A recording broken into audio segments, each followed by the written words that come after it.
Bismillahirrahmanirrahim. Dear students, Assalamu alaikum and welcome to the next lecture of Mathematics 10, chapter number 2, Theory of Quadratic Equations, exercise 2.8. देखिए last lecture में हमने first 5 questions of the exercise उनको solve किया था और आज के इस लेक्चर में हम क्वेश्चन नंबर 6 से लेकर क्वेश्चन नंबर 10 तक के क्वेश्चंस को सॉल्व करेंगे। तो स्टार्ट करते हैं एक्सरसाइज 2.8 क्वेश्चन नंबर 6 को।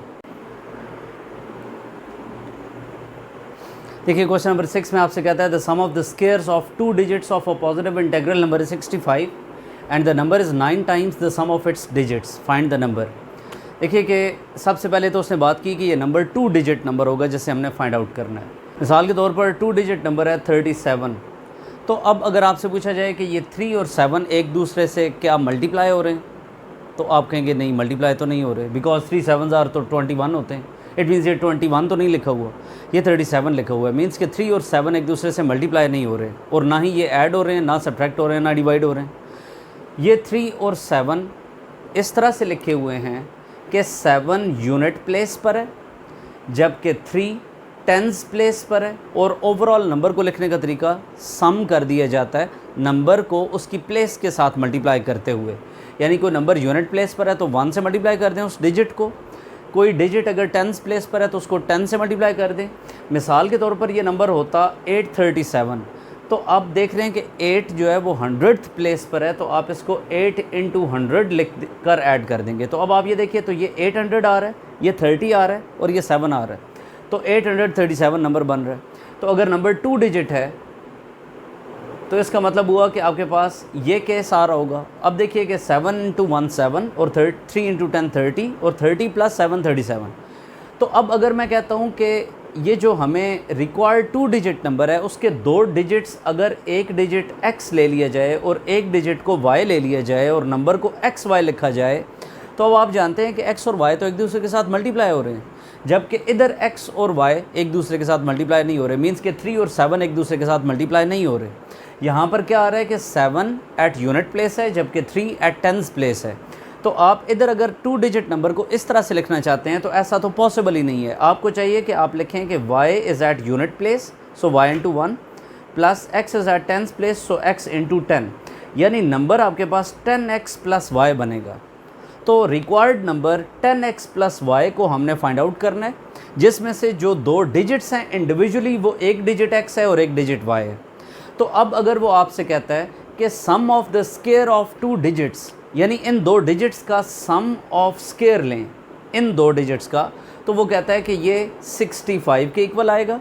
और फिर ये कहता है कि नंबर जो है, यानी नंबर हमने यहाँ पर क्या लिया है 10x + y, तो आप लिखेंगे कि नंबर 10x + y जो है वो 9 टाइम्स है, यानी 9 को मल्टीप्लाई करें किसके साथ, sum of the digits of these 2 numbers, sum of the digits of the required number, ये इसके इक्वल है। तो अब आप इन 2 इक्वेशंस को सॉल्व करते हुए x और y की वैल्यूज़ को फाइंड आउट करोगे। तो स्टार्ट करते हैं। तो ये देखिए कि हमने लिख दिया कि let the 2 digits of the required number are x and y, where x is at tens place and y is at unit place. Then required number is 10x + y, और इसका कॉन्सेप्ट मैं आपको दे चुका हूँ। अकॉर्डिंग टू द कंडीशन उसने हमें बताया कि sum of the square of 2 digits number 65 है, जबकि नंबर 10x + y जो है वो 9 times sum of its digits के इक्वल है। अब आप ये देख रहे हैं कि ये लीनियर इक्वेशन है और ये क्वाड्रेटिक इक्वेशन है इन टर्म ऑफ 2 वेरिएबल, जैसे हमने 2.7 एक्सरसाइज में किया था।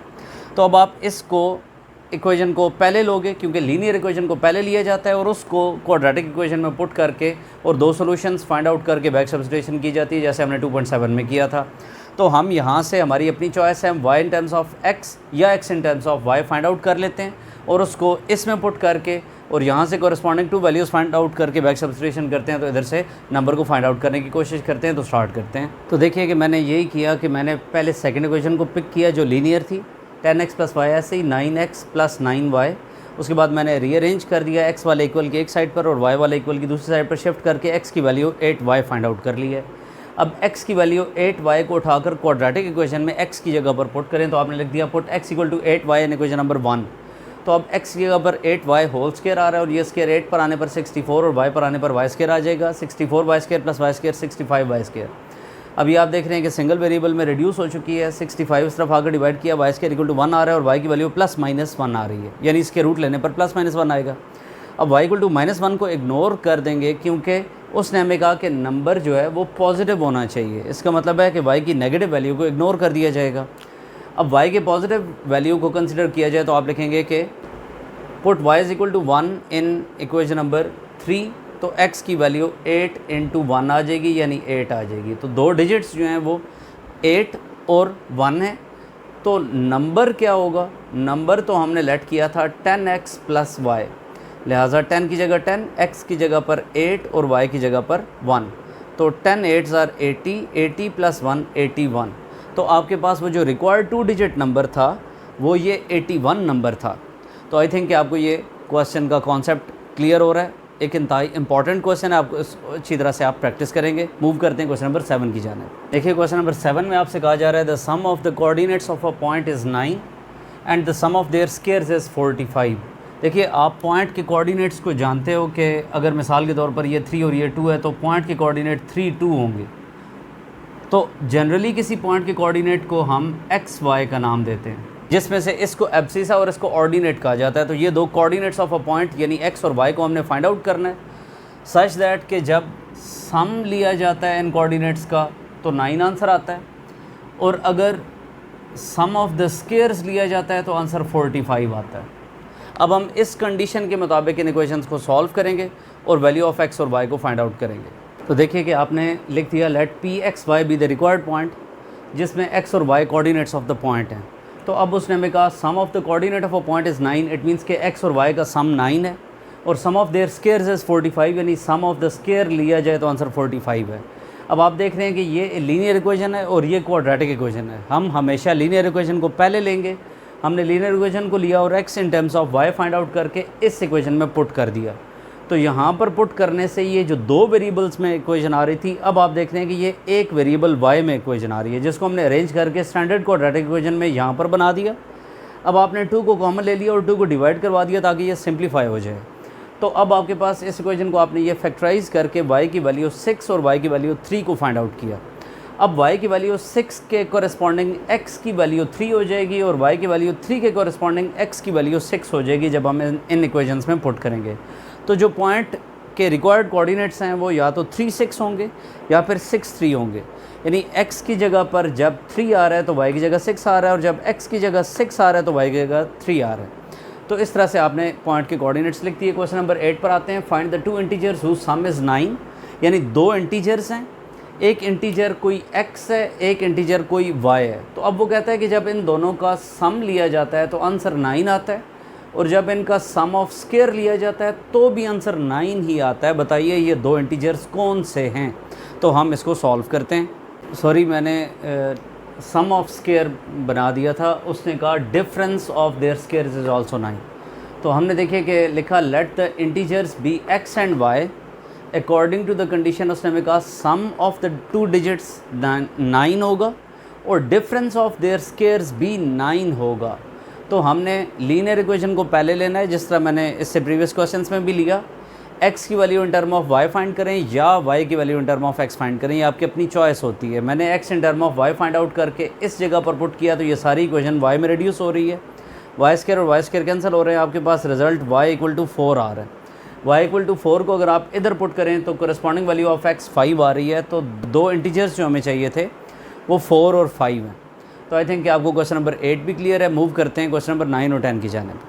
देखिए क्वेश्चन नंबर 9 में आपसे कहता है find 2 integers whose difference is 4 and their squares differ by 72। यानी अगर वो दो डिजिट्स 2 इंटीजर्स जो हैं वो x और y हैं, तो फिर उनका डिफरेंस 4 के इक्वल है और उनके स्क्वायर्स का डिफरेंस 72 के इक्वल है। हमने x और y की वैल्यू उसको फाइंड आउट करना है। तो स्टार्ट करते हैं इस क्वेश्चन को। देखिए क्वेश्चन नंबर 9 है find 2 integers whose difference is 4 and whose square differ by 72। आपने लिखा let the integers be x and y according to the condition x minus y 4 है और x square minus y square 72 है। अब आपने first equation linear को लिया, x की value in term of y find out करके सेकंड इक्वेशन में पुट किया, इसको स्टैंडर्ड क्वाड्रेटिक इक्वेशन बनाया, और उसके बाद y की वैल्यू आपके पास 7 आ रही है। y की इस वैल्यू को आप उठाकर इस थर्ड इक्वेशन में पुट करो तो करस्पॉन्डिंग वैल्यू ऑफ x 11 आ रही है। सो ओवरऑल हमारे पास दो जो इंटीजर्स रिक्वायर्ड थे वो 11 और 7 आ रहे हैं। अब हम मूव करते हैं क्वेश्चन नंबर 10 पर। देखिए कहता है find the dimensions of the rectangle whose perimeter is 80 and its area is 375। देखिए रेक्टेंगल की एक साइड को आप x और एक साइड को अगर आप y ले लेते हो, रेक्टेंगल में आप जानते हैं कि अपोजिट साइड्स इक्वल होती हैं, और इसकी सारी बाउंड्री को आप पेरीमीटर कहते हो। तो x प्लस वाई यानी सम ऑफ ऑल 4 साइड्स किया जाए तो ये पेरीमीटर के इक्वल होता है, यानी x प्लस एक्स 2x और y प्लस वाई 2y, ये पेरीमीटर होगा। और पेरीमीटर इसने हमें 80 दी है, इसका मतलब है 2x प्लस 2y की वैल्यू 80 दी है। और एरिया का फार्मूला होता है लेंथ इंटू विड्थ, यानी x इंटू वाई। तो x इंटू वाई की वैल्यू उसने हमें 375 दी है। हम इन दो इक्वेशंस को सॉल्व करते हैं और डायमेंशंस ऑफ रेक्टेंगल को फाइंड आउट करते हैं, यानी लेंथ और विड्थ को फाइंड आउट करते हैं कि रेक्टेंगल की लेंथ और विड्थ क्या होगी। तो स्टार्ट करते हैं। देखिए क्वेश्चन नंबर 10 में हमने let x Y be the length and width of the rectangle इस तरह से लिखती है, according to the condition perimeter 2x plus 2y equal to 80 है। 2 कॉमन लेकर इससे डिवाइड करवा दिया तो 40 आ रहा है। एरिया x इंटू वाई है 375 होगा। ये लीनियर इक्वेशन है, ये क्वाड्रेटिक है, यानी मल्टीप्लाई x और y हो रहे हो तो overall degree of the equation 2 होती है। आपने लीनियर को लिया, x की value 40 minus y find out करके इसमें पुट किया, तो अब ये standard quadratic equation in term of single variable यहाँ पर आ चुकी है इस स्टेप पर। अब आपने इसे फैक्टराइज किया और y की दो वैल्यूज़ 15 और 25 फाइंड आउट कर ली हैं। अब जब y 25 है तो x 15 है और जब y 15 है तो x 25 है। सो लेंथ और विड्थ ऑफ द रेक्टेंगल 25 और 15, यानी डायमेंशंस ऑफ द रेक्टेंगल जो हमने फाइंड करनी थी 25 centimetre bye 15 centimetre. That's the end of today's lecture. I think कि आपको क्वेश्चन नंबर 6 से लेकर 10 तक के तमाम remaining questions of the exercise 2.8 सब क्लियर हो चुके होंगे। आने वाले लेक्चर में हम चैप्टर नंबर 3 को स्टार्ट करेंगे। So keep watching this channel. अगर आपको ये वीडियोस पसंद आ रही हैं तो प्लीज़ इन्हें शेयर करें और मैक्सिमम स्टूडेंट्स तक पहुंचाएं। सब्सक्राइब करें इस चैनल को और इस चैनल को प्रमोट करें। Thank you so much for watching. Take care. अल्लाह हाफिज़।